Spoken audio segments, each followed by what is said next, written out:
Titanoboa जैसे विशाल सांप, मैमूथ जैसे विशाल हाथी, मेगान्यूरा जैसे विशाल इंसेक्ट्स, कुछ विशाल टेरर बर्ड्स और समुद्र में विशालकाय व्हेल्स का ही शिकार करने वाली मेगालोडॉन शार्क ये बयान करते हैं कि आज से लाखों वर्ष पहले विशालकाय जीव इस धरती पर राज किया करते थे। आज जिन बड़े से बड़े और छोटे से छोटे जीवों को हम देखते हैं, कभी उन्हीं जाति के दानवीय दैत्य इस धरती पर आतंक मचाते थे।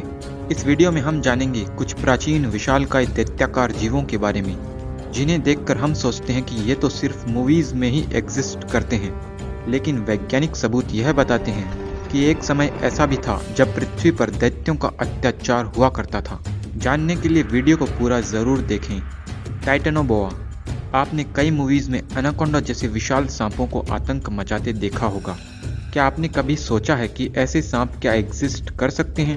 एनाकोंडा जैसे विशाल सांप सिर्फ मूवीज में ही नहीं बल्कि वास्तव में आज भी होते हैं, जो लगभग 5 मीटर लंबे होते हैं। मूवीज में इनका साइज ज़्यादा बड़ा दिखाया जाता है, लेकिन विज्ञान के अनुसार 6 करोड़ साल पहले डायनासोरों के विनाश के बाद एक ऐसा सांप धरती पर मौजूद था जो साइज में लगभग 15 मीटर लंबा था और वजन में लगभग 1 टन वजन का मालिक था। मगरमच्छ जैसे खूंखार जानवर भी इसके शिकार बन जाते थे। ये सांप अपने शिकार के ऊपर कुंडली मारकर 400 पाउंड पर स्क्वायर मीटर का प्रेशर लगाता था। इन सांपों के अवशेष की खोज 2009 में हुई थी, जहां कोलंबिया के कोयले की एक खान में इनके अवशेष मिले थे। मगरमच्छ का शिकार करने वाले इन सांपों के विलुप्त होने के पीछे का कारण है जलवायु परिवर्तन। वैज्ञानिकों के अनुसार धरती के तापमान में गिरावट की वजह से वातावरण इन सांपों के अनुकूल नहीं था और ये सांप एक्सटिंक्ट हो गए थे। ग्लिप्टोडॉन, ये कछुए के जैसे दिखने वाला विशाल जीव ग्लिप्टोडॉन असल में आज के समय आर्मेडिलो जाति के जीव का एक बड़ा रूप था, जिसके पीठ पर कछुए की तरह कवर शेल होता था। आज से 20 लाख साल पहले यह जीव नॉर्थ अमेरिका में पाया जाता था। लगभग 4 मीटर लंबे इस जीव का वजन 1 टन था। यह एक कार की साइज जितना बड़ा था। इस जानवर के पास में एक आर्मर्ड टेल भी थी, जिसका प्रयोग यह दूसरे जीवों से लड़कर खुद को बचाने के लिए करता था। इसकी पूंछ की संरचना कुछ इस प्रकार थी कि अपने दुश्मन पर एक ही वार में उसकी हड्डियों को तोड़ सके। इस जानवर के सर को बचाने के लिए इसके सर के ऊपर भी एक शेल जैसी प्रोटेक्टिव शील्ड थी। यह एक शाकाहारी जीव था। इस जानवर के अवशेष नॉर्थ और साउथ अमेरिका में पाए गए हैं। आज से 10,000 वर्ष पहले यह जीव धरती से विलुप्त हो गया। विशालकाय हाथी मैमथ, ये आज के अफ्रीकन हाथियों जितने ही लंबे हाथी हुआ करते थे, जिनकी हाइट 11 फीट तक थी और वजन लगभग 6 टन होता था। ये हाथी कोल्ड एक्सट्रीम एनवायरनमेंट में रह सकते थे और इनके शरीर पर 1 मीटर लंबे बाल हुआ करते थे। इनके पास 2.5 मीटर लंबे 2 घुमावदार दांत हुआ करते थे, जो इन्हें एक दिव्य रूप देते थे। इनके बालों का कलर भूरा हुआ करता था।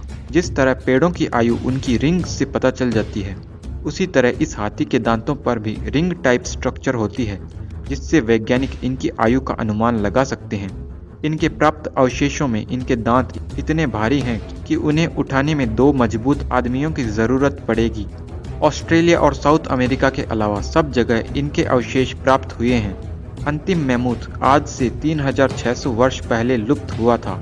वैज्ञानिक चाहें तो इन मैमथ को वापस जिंदा भी कर सकते हैं। इन हाथियों के अवशेषों से वैज्ञानिक उनके डीएनए को निकाल सकते हैं और उससे क्लोन बनाकर मैमथ को फिर से जिंदा कर सकते हैं।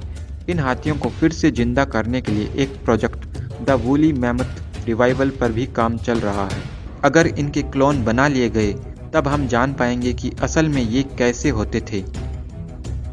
मेगान्यूरा, जिन छोटे छोटे मच्छरों और मक्खियों को आज छिपकली जैसे छोटे जानवर खा जाया करते हैं, कभी यही उड़ने वाले छोटे जीव विशालकाय रूप लेकर छोटे छोटे जीवों को खा जाया करते थे।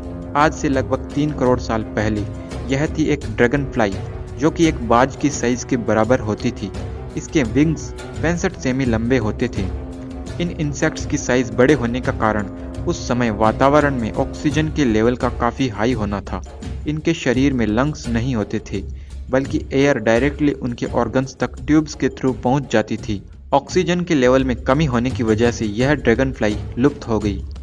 फॉरेस्ट रैसिड्स, टेरर बर्ड्स, 50 किलोमीटर प्रति घंटे की रफ्तार से चलने वाला विशालकाय बर्ड्स लगभग 3 मीटर लंबे होते थे। ये टेरर बर्ड्स किसी भी डॉग को एक ही बार में निगल जाने की क्षमता रखते थे। इनकी गर्दन लंबी होती थी और इनकी चोंच नीचे की तरफ मुड़ी हुई होती थी। इनकी टांगें लंबी होती थी जो इन्हें स्पीड और एक्सीलरेशन प्रदान करती थी। इनका काल आज से लगभग 6 करोड़ साल पहले का था। एक नई फाइंडिंग के अनुसार इनके कुछ अवशेष इन्हें आज से 10,000 वर्ष पहले लुप्त हुआ बताते हैं।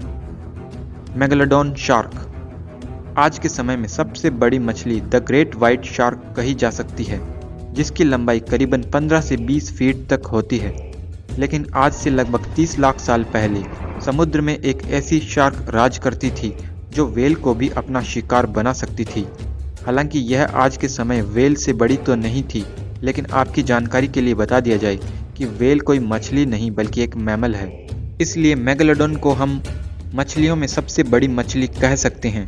कुछ वैज्ञानिकों के अनुसार यह मेगालोडॉन शार्क व्हेल को भी अपना शिकार बना सकती थी। यह व्हेल से बड़ी तो नहीं थी, लेकिन उससे कम भी नहीं थी। मेगालोडॉन के मिले अवशेषों से पता चलता है कि इसके जबड़ों में 270 नुकीले दांत थे। अगर इसका एक दांत टूट जाता था तो उसे वापस आने में 1 से 2 दिन का ही समय लगता था। इसका वजन करीब 100 टन के आसपास होता था। जब यह शार्क शिकार को दबोचती थी तब उस शिकार पर इसके दांत से लगभग करीब 10 टन के बराबर प्रेशर क्रिएट होता था। इसलिए इसका शिकार सी टर्टल्स और व्हेल्स होती थी, क्योंकि इन्हें हर दिन लगभग 1 टन के बराबर खाना खाने की ज़रूरत होती थी। ऐसी शार्क के रहने के लिए ऐसा वातावरण होना चाहिए था जहां पानी की अधिकता हो, गर्मी अधिक हो। इसलिए ये शार्क किनारों के आसपास नहीं रहती थी। जब समुद्र के अधिकतर इलाके का टेम्परेचर कम हुआ तब मेगालोडॉन शार्क सरवाइव करने के लिए समुद्र के गर्म इलाकों में चली गई, जहां पर उनके खाने लायक मछलियां ज़्यादा नहीं थी और इस वजह से ये शार्क लुप्त होती चली गई। कुछ रिसर्चर्स के अनुसार यह मेगालोडॉन शार्क आज भी जिंदा है, क्योंकि कुछ ऐसे जानवर जैसे जाइंट स्क्विड, जिनको मिथिकल माना जा रहा था, जो आज से 1000 साल पहले विलुप्त हो चुका था, लेकिन साल 2006 में कुछ जापानी साइंटिस्ट ने इस विलुप्त जानवर के कुछ फुटेज कैमरा में कैद कर लिए। यह जाइंट स्क्विड लंबाई में 59 फीट और वजन में करीब 1 टन के बराबर था। ऐसा भी हो सकता है कि समुद्र की गहराइयों में ऐसी जगह है जहां आज तक इंसान नहीं पहुंच पाया हो, वहां पर यह शार्क मौजूद हो, जैसे मैरियाना ट्रेंच, जहां पर आज तक बहुत कम इंसान पहुंच पाए हैं, क्योंकि यह समुद्र की सबसे गहरी जगह है। जितना ऊंचा माउंट एवरेस्ट है उससे भी गहरी मैरियाना ट्रेंच है। इतनी गहरी जगह पर पानी का दबाव काफ़ी ज़्यादा होता है और यहाँ पर टेम्परेचर भी काफ़ी कम होता है, लेकिन इतने कम टेम्परेचर में मेगालोडॉन शार्क सरवाइव नहीं कर सकती। कुछ सबूत यह सजेस्ट करते हैं कि यहाँ पर मेगालोडॉन जैसे कुछ विशाल जीव ज़रूर हो सकते हैं। कुछ रिसर्चर्स ने एक अंडर वाटर टेस्ट व्हीकल को मैरियाना ट्रेंच में काफ़ी नीचे भेजा, लेकिन उन रिसर्चर्स ने यह महसूस किया कि उस व्हीकल को कोई पावरफुल जानवर अपनी तरफ खींच रहा है। सेफ्टी के लिए इस व्हीकल को एक लोहे की चेन से बांधा हुआ था, लेकिन जब लोहे की चेन से इस व्हीकल को वापस ऊपर खींचने की कोशिश की गई तब वे इसको ऊपर खींच नहीं पाए। जब काफ़ी देर बाद उस जानवर ने इस व्हीकल को छोड़ दिया और इसे ऊपर लाया गया तो उन्हें इस व्हीकल पर बड़े बड़े दांतों के निशान मिले और व्हीकल से जुड़े स्टील के तार भी टूटे मिले। ये सब इस तरफ इशारा कर रहे थे कि यह पावरफुल जानवर कोई और नहीं बल्कि मेगालोडॉन शार्क ही हो सकती है। अब सच क्या है यह तो भविष्य के गर्भ में छुपा है। हो सकता है कि मिथिकल जाइंट स्क्विड की तरह ही हमें मेगालोडॉन शार्क का कोई सबूत मिल जाए। ऐसे में यह पॉसिबल है कि मेगालोडॉन जैसी शार्क आज भी जिंदा हो। इस बारे में आप सब लोग क्या सोचते हैं, कमेंट करके मुझे ज़रूर बताएं। जिन छोटे छोटे जीवों को आज हम धरती पर देखते हैं, कभी वैसे ही जीव विशालकाय शरीर लेकर इस धरती पर आतंक मचाया करते थे। अब तक हुई वैज्ञानिक खोजों से प्रकृति के गर्भ में छुपे कई राज खुले हैं।